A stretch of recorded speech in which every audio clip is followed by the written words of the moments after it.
Max and Charles starved themselves the last time out at 155 pounds for the BMF. I didn't think there's anything BMF about it.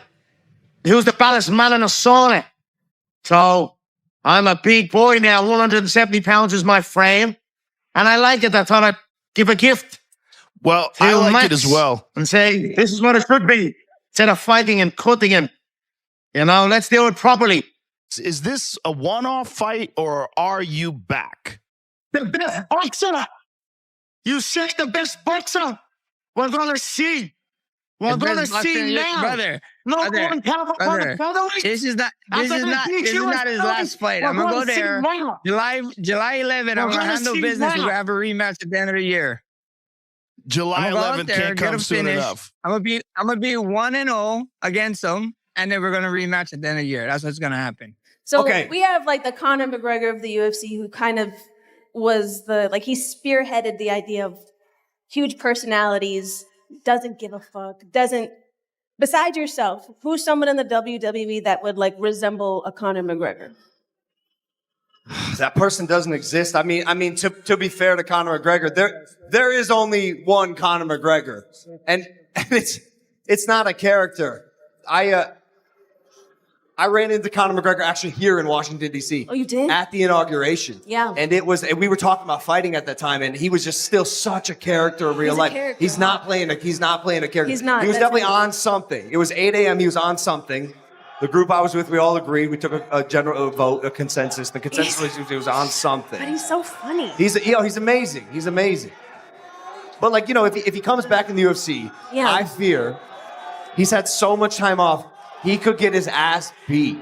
But you think how much do you think ring rust plays, or do you think I think it plays. Yeah? I think this is there's a difference between ring rust and whatever the fuck he's been doing, that he's got to be taken out of the barn, power washed a couple times, Conor McGregor has returned to the gym, and something bigger appears to be unfolding as he prepares for his long-awaited clash with Max Holloway. The pressure inside camp is rising fast. Every session reveals a sharper edge, with McGregor pushing harder and refusing to waste a single second before fight night arrives. After years filled with doubt, delays, and endless whispers, the former champion is finally leaving the noise behind and stepping into action, determined to complete his return to the octagon.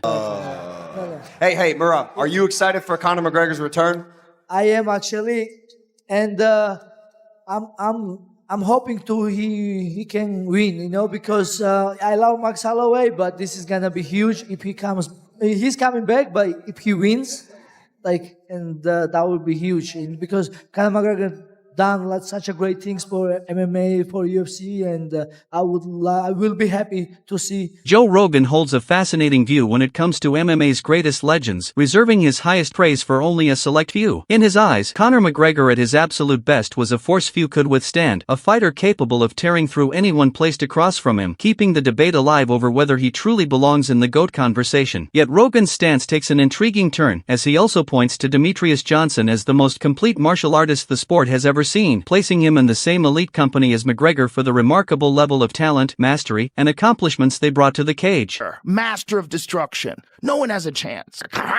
He gets everybody. There's an argument that he's the GOAT. There's an argument that Mighty Mouse is the greatest expression of martial arts in the history of combat sports. I would make that argument. When the topic of greatness in MMA arises, Joe Rogan frequently points to the way fighters recognize true dominance. That discussion almost always circles back to Conor McGregor. With McGregor closing in on his long-awaited return to the octagon, questions continue to grow about whether a lengthy absence could affect his performance, especially against an opponent who has remained constantly active. Yet when Max Holloway was pressed on that very issue, his response surprised many. He brushed aside the concern completely, insisting that once the cage door closes, none of it really matters, because in the end, fighters do what they have always done, they fight. Max, what are your thoughts on a guy like Conor being out for 5 years, having that brutal injury, while the entire time you've been very active?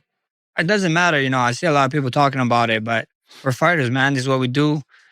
I can't wait, man. I'm looking forward to the best version of Conor McGregor. I know, look the way he's talking, bro. He's fired up. I'm fired up. I can't wait to see him July 11th. Expected, Max, because I'm coming in fast. I tell you this, how are you doing after your 5-round fight with Oliveira? I thought some of the shots went to the back of the head. You had an opportunity to repay the favor you didn't take. I was disappointed in the result. and the outcome of the bout and the shape the bout took. But how's the body? How are you It is what feeling? it is, bro. How's Hawaii? I'm good. I look forward I'm to good. seeing you Hawaii's again in Las great. Vegas. Hawaii's great, brother. Hawaii's great. I can't wait to see you in the ninth island, brother. How's Dublin? I heard you're sleeping in the gym, so that's great to hear, man. We're glad to have Sleeping you in the back. I gym, can't wait to man. get in there and Conor McGregor's career has been built on iconic moments that continue to stand out in MMA history. Becoming the first UFC fighter to capture 2 world championships at the same time, he also delivered one of the fastest finishes ever seen in a title fight on the biggest stage in New York. During a revealing appearance on The Tonight Show starring Jimmy Fallon, McGregor shared an interesting admission, explaining that he never planned to let those opportunities last any longer than necessary, fully aware that in the unforgiving world of combat sports, a single second can change everything. Be one of the best MMA fighters in the world, and you became the first fighter in UFC history to hold titles in 2 weight classes at the same time, my man. That's right, my And man. then you also, yes, The double champ. And the yeah, double the double champ. champ. The champ. But then you also, And it happened here in New York City. Yeah. New York City, Madison Square Garden, the same place. then you also knocked someone out in 13 seconds once. I always wanted to ask, did you wish it lasted a little longer? Were you happy? No, you know what? Ecstatic.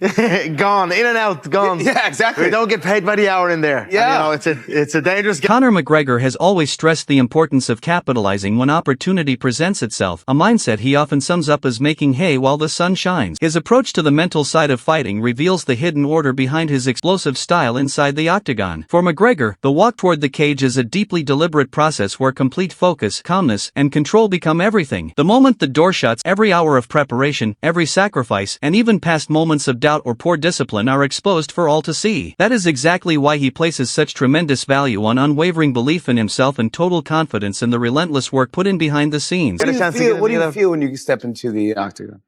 You know, you have to be calm. You have to be composed. You have to trust your training and your discipline. It's where, you know, there's no hiding in the octagon. If you've maybe missed a training session or skipped a meal or, you know, ate something you shouldn't have or, you know, lived a life of not of discipline, Yeah. it's going to show in there. You'll get caught. So if you put in the work and you make that walk, you just trust your work, trust your discipline, trust what you've done, and hope it all turns out well. That same mentality can be seen in the story behind Conor McGregor's famous nickname, the Notorious. Contrary to what many assume, it was not created through branding or promotional strategy. The roots of the name trace back to his younger years, when his habit of finding trouble wherever he went became impossible to ignore. His coach even saved his number in his phone as trouble, a small detail that would eventually spark something much bigger. As time passed, that reputation transformed into the Notorious, a name that carried far more weight and mystery. The evolution of the nickname was further shaped by McGregor's deep connection to hip-hop culture, an influence that helped mold the bold character, confidence, and larger-than-life identity that would later captivate fight fans around the world. Where did you get the term Notorious? Where'd you get My that? nickname is Your the nickname. Notorious. My fight name is Notorious.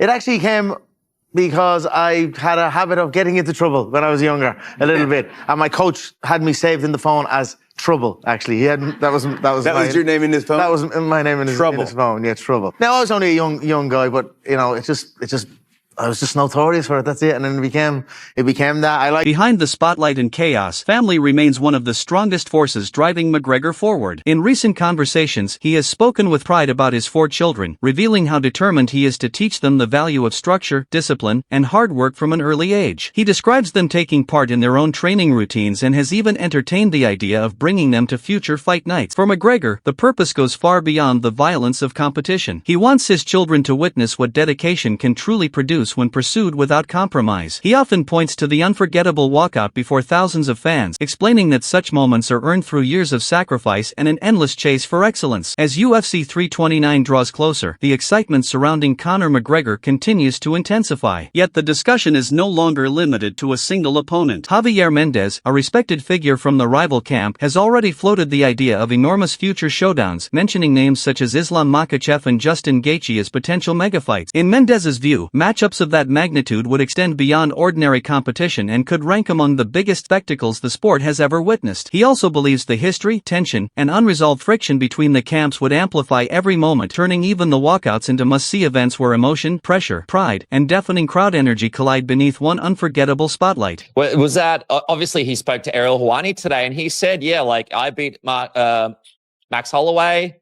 Islam Makhachev is one of the options for me. Justin Gaethje and Islam Makhachev. Obviously, there's bad blood between the teams there, but just how big do you think that fight would be? I mean, probably going to be the biggest fight in UFC history, right? It could very well be the biggest fight in UFC history if that was to happen. So, to be honest with you, he brings so much to the table that if I had to want a wish list, that's the one, because I want to get that one. I want to get that one again. That feeling of being booed when we go out to the audience was pretty cool, actually. Because they booed us, but they loved us. So when Khabib fought him, it was booed. The feeling that something enormous could be on the horizon keeps growing as more voices join the conversation surrounding what Conor McGregor's return might mean for the future of MMA. Even Merab Dvalishvili has shared his thoughts on the comeback, openly expressing his enthusiasm while remaining respectful toward everyone involved. Dvalishvili recognized the massive influence McGregor has had on both the UFC and the sport itself, admitting that he would be happy to see the former champion find victory once again. At the same time, he emphasized that the true importance of McGregor's return stretches far beyond the outcome of any single contest. In Dvalishvili's view, a successful comeback would represent a landmark moment, one capable of sending shockwaves throughout the entire sport and reigniting a level of excitement that extends well beyond one unforgettable fight night. Hey, Merab, are you excited for Conor McGregor's return? I am actually, and I'm hoping he can win, because I love Max Holloway, but this is gonna be huge if he's coming back, but if he wins, that would be huge, and because Conor McGregor done such a great things for MMA, for UFC, and I will be happy to see. When the conversation turns to larger-than-life figures who transformed combat sports, Logan Paul immediately points to Conor McGregor. In his view, McGregor represents the gold standard of a fighter who did far more than compete, becoming a phenomenon that changed the way the world looked at MMA. Paul believes there is no true comparison, describing McGregor as a one-of-one personality whose influence extends far beyond the cage. Reflecting on a meeting with him in Washington, D.C., Logan recalled being struck by an energy that felt impossible to ignore, a presence that commanded attention every second he was around him. Yet alongside the praise came a warning. Paul noted that while McGregor's star power remains unmatched, returning after such a lengthy absence carries undeniable uncertainty. With elite fighters continuing to sharpen their skills through constant competition, stepping back into that environment could present a major challenge, creating a fascinating question that will only be answered once the cage door finally closes again. Like the Conor McGregor of the UFC, who kind of was he spearheaded the idea of huge personalities, doesn't give a fuck, besides yourself, who's someone in the WWE that would resemble a Conor McGregor? That person doesn't exist. I mean, to be fair to Conor McGregor, there is only one Conor McGregor, and it's not a character. I ran into Conor McGregor actually here in Washington, D.C. Oh, you did? At the inauguration. Yeah. And we were talking about fighting at that time, and he was just still such a character in real life. He's not playing a character. He's not. He was definitely on something. It was 8 a.m. He was on something. The group I was with, we all agreed. We took a general vote, a consensus. The consensus was he was on something. But he's so funny. He's amazing. He's amazing. But if he comes back in the UFC, yeah. I fear he's had so much time off. Taking the discussion about Conor McGregor's standing in MMA history even further, analyst Bedtime MMA presents a case that challenges many common narratives. He believes McGregor's prime years are often overlooked, arguing that the Irish star's success was never the result of luck or circumstance, but the outcome of extraordinary talent, accuracy, and execution. In his view, McGregor belongs among the greatest featherweights ever and remains one of the most feared and effective strikers the sport has witnessed. To support that claim, he points to commanding wins over Jose Aldo, Dustin Poirier, Eddie Alvarez, Donald Cerrone, Max Holloway, and Nate Diaz, performances he considers impossible to dismiss. According to Bedtime MMA, those victories showcased a rare blend of perfect timing, elite fight intelligence, and ruthless finishing instincts that separated McGregor from the rest of the field. He even contends that, despite returning from a lengthy absence, McGregor still managed to give Khabib Nurmagomedov one of the sternest tests of his career, further strengthening the argument that his peak level was far more exceptional than many are willing to acknowledge. McGregor is fucking elite. He is genuinely one of the greatest featherweights of all time. He is genuinely one of the greatest MMA fighters of all time. You do not accidentally beat Jose Aldo by 13-second step back pull counter left hand on, you don't run through Chad Mendez, Max Holloway, Dustin Poirier, Eddie Alvarez, Cowboy Cerrone, Nate Diaz, as if they're the fucking Brooklyn Brawler, bro. Like, this dude is genuinely one of the best strikers to ever step foot in the cage. He gave Khabib his hardest fight 110%. People bring up Gaethje. Joe Rogan brings up Iaquinta because he survived the longest. That's like saying Josh Emmett gave Ilie Topuria his hardest challenge in a win. It's just not true. Just because he went the longest doesn't mean he did the best. Conor McGregor did the best against Khabib Nurmagomedov, 110%. 100%. The most dominant fighter ever. Conor McGregor was his toughest fight, and he was coming off a massive layoff. He's done this before. He's come off massive layoffs and looked decent before. He fought extremely well against Dustin Poirier in his absolute peak, coming off another huge... About a McGregor fight in 2026. I'm breaking down a Conor McGregor fight in 2026, dude. I actually can't believe I'm saying these words. So now the question remains, if this scenario actually unfolds, who do you believe rises above the rest when everything is on the line? The debate is only getting bigger, and opinions continue to clash as fight fans try to predict what happens next. Share your prediction in the comments below, and be sure to subscribe for more analysis, breaking developments, and all the latest fight discussions.